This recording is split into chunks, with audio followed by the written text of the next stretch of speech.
Hi students, Chapter 7, Class 12, Application of Differential Calculus, Introduction, Part 2. So, S of t அப்படிங்கிறது எதை denote பண்ணுதுன்னா position of an object.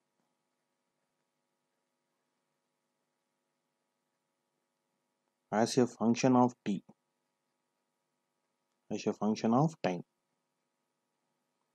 So இப்படி ஒரு function எடுத்துக்கிறோம். So இதை தான் நம்ம பொசிஷன் ஃபங்க்ஷன் அப்படின்னு சொல்கிறோம். ஸோ இதை டினோட் பண்ணக்குள்ள let s equal to f of t அப்படின்னு எடுத்துக்கலாம். S equal to f of t. இப்போ இந்த எஸ்ஸை நம்ம டைமை பொறுத்து டிஃப்ரென்ஷியேட் பண்ணால் அதான் வெலாசிட்டி. ஸோ நமக்கு வெலாசிட்டி வேணும் அப்படின்னா it's nothing but v equal to ds by dt. அதுவே ஆக்சலரேஷன் வேணும் அப்படின்னா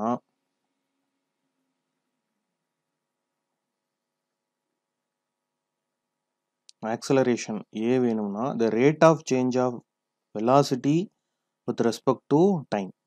ஸோ இதையே நம்ம இன்னொரு மாதிரி எப்படி சொல்லலாம் அப்படின்னா இந்த டிஸ்டன்ஸ் ஈக்குவேஷனை ரெண்டு முறை டிஃபரன்ஷியேட் பண்ணணும். That is d square s divided by dt square. இதை டிஃபரன்ஷியேட் பண்ணால் நமக்கு ஆக்சலரேஷன் கிடைச்சிக்கும். இப்போ ஸ்பீட் அப்படின்னா என்ன அப்படின்னா it's nothing but the absolute value of வெலாசிட்டியை தான் நம்ம ஸ்பீட் அப்படின்னு சொல்கிறோம். ஸோ ஸ்பீட் அப்படின்றது is absolute value of velocity, that is v equal to ds by dt. So இப்போ இந்த வெலாசிட்டியை பார்த்தோம்னா சப்போஸ் ஒரு பார்ட்டிக்கல் வந்து ரெஸ்ட்டில் இருக்குது அப்படின்னா if particle is in rest. So இந்த கான்செப்ட்ஸ்லாம் நம்ம சம்மில் அப்ளை பண்ணுவோம். ஸோ பார்ட்டிக்கல் ரெஸ்ட்டில் இருந்தால் ஆல்வேஸ் வெலாசிட்டி என்னன்னு சொல்கிறோன்னா 0. அதுவே வந்து பார்ட்டிக்கல் முன்னாடி நோக்கி போகுது அப்படின்னா so particle is moving forward டைரக்ஷனில் அது போச்சு அப்படின்னா அப்போ வந்து நமக்கு வெலாசிட்டி வந்து கிரேட்டர் தென் 0வாக இருக்கும். சப்போஸ் அந்த பார்ட்டிக்கல் பேக்வேர்ட் போச்சு அப்படின்னா particle is moving backward.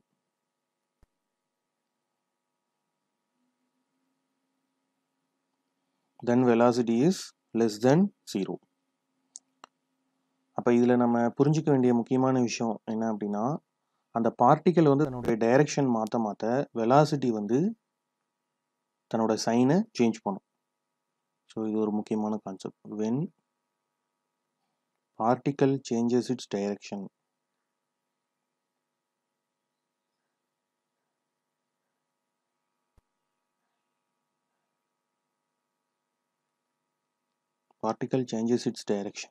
then velocity changes its sign.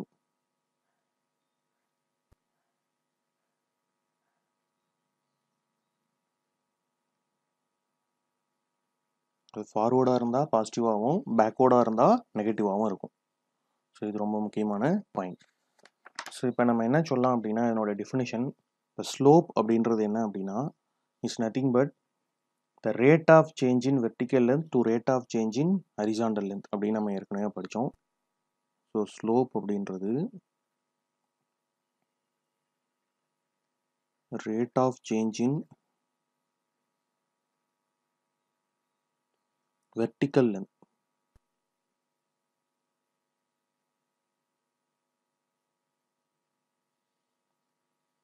with respect to the rate of change in horizontal length.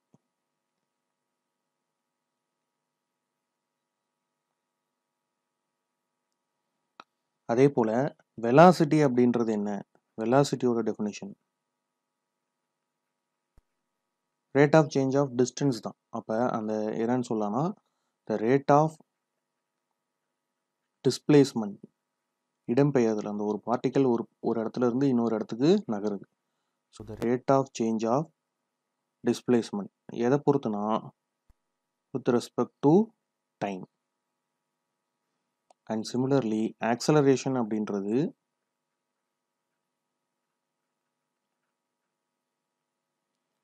is rate of change of velocity with respect to time. Rate of change of velocity with respect to time.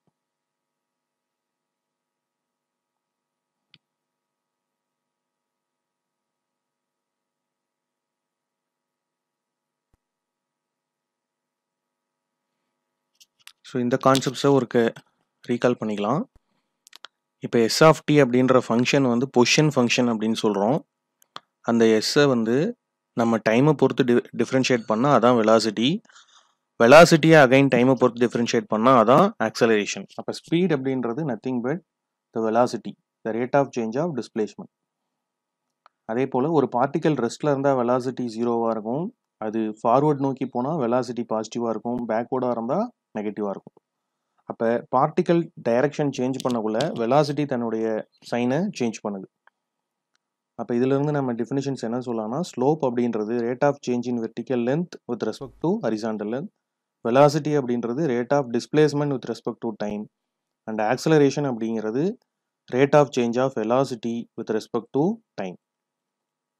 So next வந்து நம்ம பார்க்க போகிற ஒரு முக்கியமான concept என்ன அப்படின்னா, இப்போ ஒரு பார்ட்டிக்கல் எவ்வளோ தூரம் ட்ராவல் பண்ணுது அப்படின்ற டிஸ்டன்ஸ் கண்டுபிடிக்க சொல்லியிருக்காங்க நமக்கு. So to find distance traveled by a particle.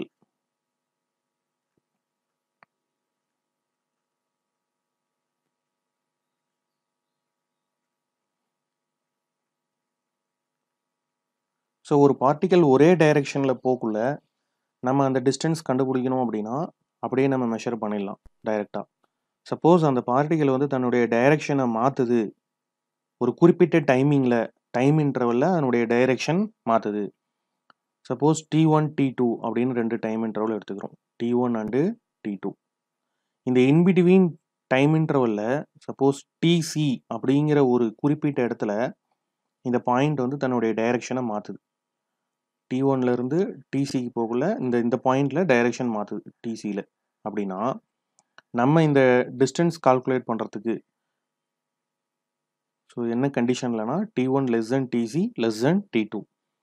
So அப்போ அந்த டோட்டல் டிஸ்டன்ஸ் ட்ராவல்டு கண்டுபிடிக்கிறதுக்கு நம்ம யூஸ் பண்ணக்கூடிய ஃபார்முலா.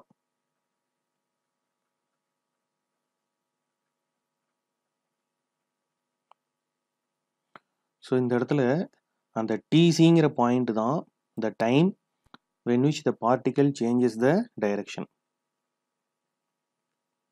Particle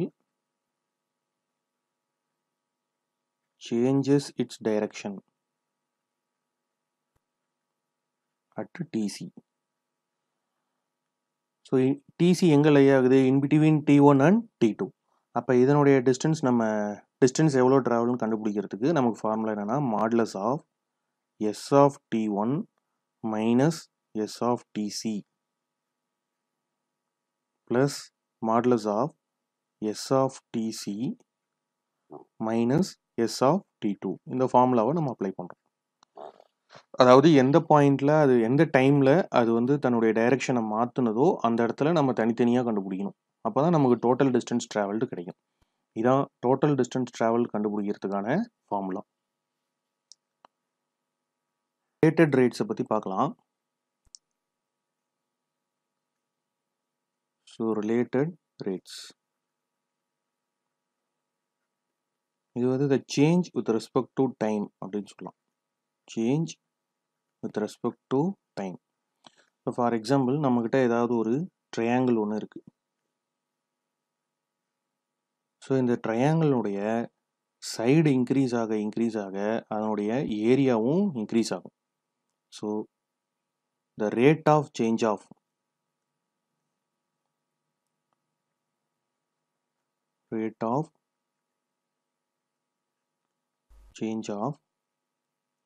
ஏரியா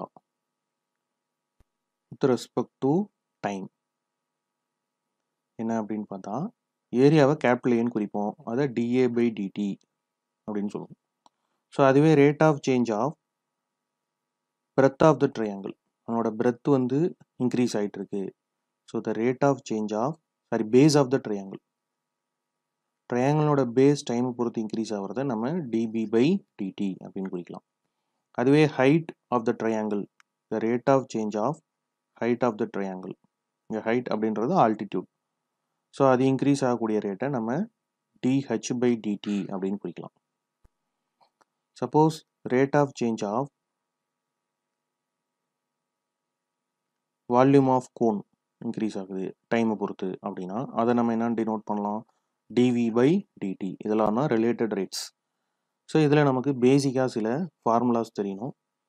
ஸோ என்னென்னா, சப்போஸ் ஏரியா ஆஃப் ட்ரையாங்கிள் கண்டுபிடிக்க சொல்கிறாங்க. Area of triangle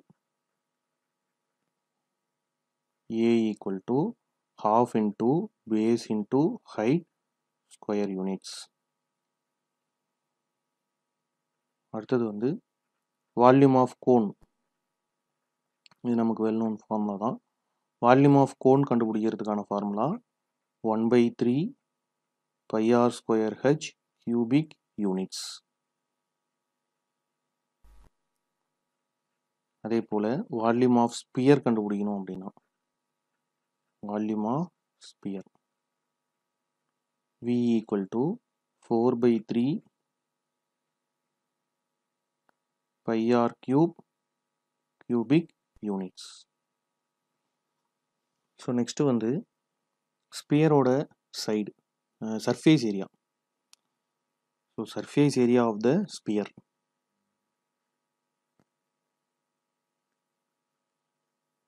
so surface area of ஸ்பியரை நம்ம எஸ்ன்னு குறிச்சிக்கலாம். ஸோ அதுக்குரிய ஃபார்முலா எவ்வளோ அப்படின்னா it is 4 pi r square units. Volume of a cube.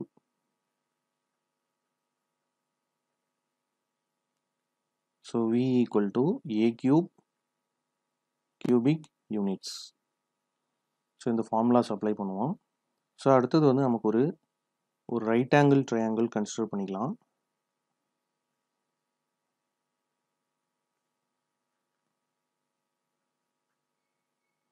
So this is a right angle triangle. இப்போ இந்த ரைட் ஆங்கிள் ட்ரையாங்கிளில் இதனுடைய டைமென்ஷன்ஸை பார்த்தீங்கன்னா இப்போ 90 டிகிரிக்கு ஆப்போசிட்டில் இருக்கிறது ஹைபாட்டனஸ். இந்த ரெண்டு சைட்ஸும் எக்ஸ் ஒய்ன்னு எடுத்துக்கிட்டு ஹைபாட்டனஸை நம்ம இசட்னு குறிச்சிக்கலாம். So by Pythagoras theorem. So Pythagoras தியரத்தோட ஸ்டேட்மெண்ட் என்ன, the sum of squares of two sides is equal to square of the hypotenuse. அப்போ ஹைபாட்டனஸை ஸ்கொயர் பண்ணுறதானது மற்ற ரெண்டு சைடையும் ஸ்கொயர் பண்ணி ஆட் பண்ணுறதுக்கு சமம். So we get z square equal to x square plus y square. So இந்த Pythagoras theorem நம்ம சம்மில் அப்ளை பண்ணுவோம். ஸோ இந்த பேசிக் கான்செப்ட்ஸ் எல்லாம் நம்ம கொஞ்சம் தரவாக இருந்தோம்னா சம் போடக்குள்ள கொஞ்சம் ஈஸியாக இருக்கும்.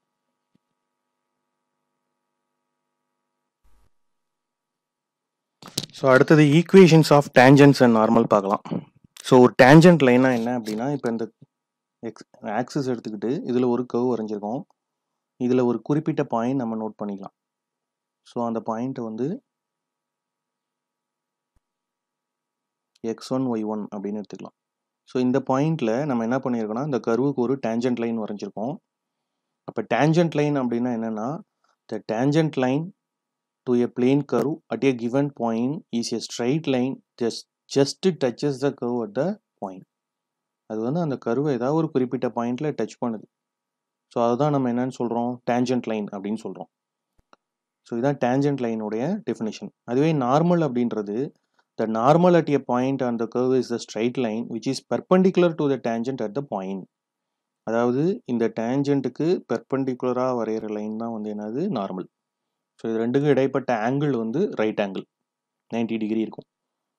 ஸோ இந்த க்ரீன் கலர், இந்த ப்ளூ கலர் லைன் தான் நார்மல் லைன், இந்த ரெட் கலர் லைன் தான் டேஞ்சன்ட் லைன். ஸோ இப்போ இந்த பாயிண்ட்ல equation of tangent and normal நம்ம கண்டுபிடிக்கணும். ஸோ ஃபர்ஸ்ட் வந்து equation of tangent.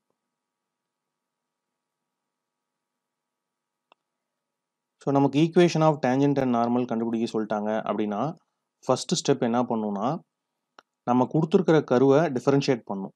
So we have to find dy by dx. Second என்ன பண்ணணும்னா, அவங்க பாயிண்ட் ஆஃப் இன்டர்செக்ஷன் கொடுத்துருப்பாங்க. So find the value of dy by dx at point of intersection. So find dy by dx at point of intersection. அதாவது அந்த tangent ஆனது அந்த கருவை எந்த இடத்துல தொடுதோ அந்த இடத்துல dy by dx கண்டுபிடிச்சிடணும். ஸோ இதுக்கு பேர் தான் m. ஸோ m அப்படின்றது nothing but the slope dy by dx at the given point x1, y1. So இதை ஃபைண்ட் அவுட் பண்ணிக்கிறோம். ஸோ பாயிண்ட் ஆஃப் இன்டர்செக்ஷன் தான் x1, y1. இப்போ நமக்கு ஈக்குவேஷன் ஆஃப் டேஞ்சன்ட்டுக்கு போயிடும். அந்த ஈக்குவேஷன் ஆஃப் டேஞ்சன்ட் என்ன அப்படின்னா y minus y1 equal to m into x minus x1. So இங்கே கண்டுபிடிச்ச எம்ங்கிற பாயிண்ட்டையும் எம்ங்கிற ஸ்லோப்பையும் இந்த பாயிண்ட்டையும் இந்த ஈக்குவேஷனில் சப்ஸ்டியூட் பண்ணிட்டா நமக்கு ஈக்குவேஷன் ஆஃப் டேன். ஸோ அடுத்து நம்ம பார்க்க போகிறது ஈக்குவேஷன் ஆஃப் நார்மல். இப்போ நார்மல் லைன் அப்படின்றது is nothing but the line perpendicular to tangent அப்படின்னு நம்ம படிச்சிருக்கோம். So equation of normal.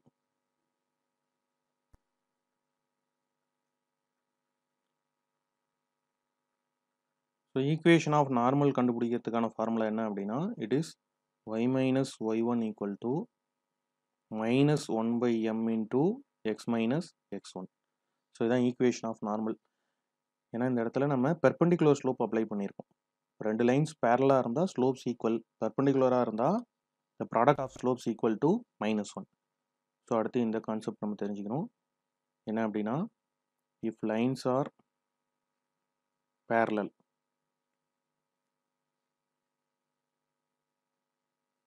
then slopes are equal, m1 equal to m2.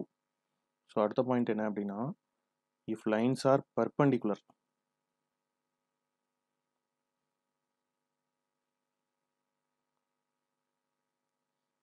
then product of slopes equal to -1.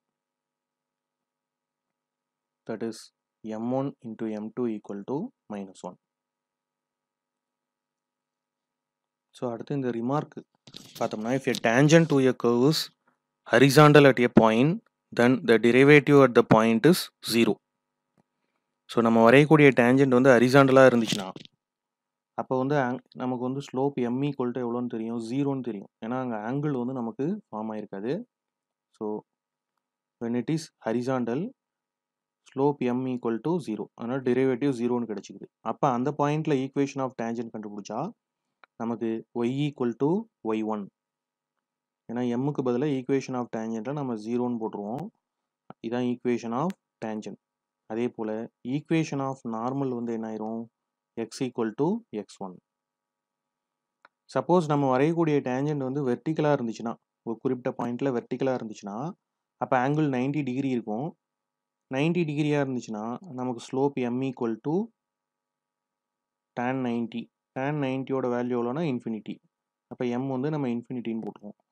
அப்போ என்ன ஆகுனா equation of tangent வந்து x equal to x1.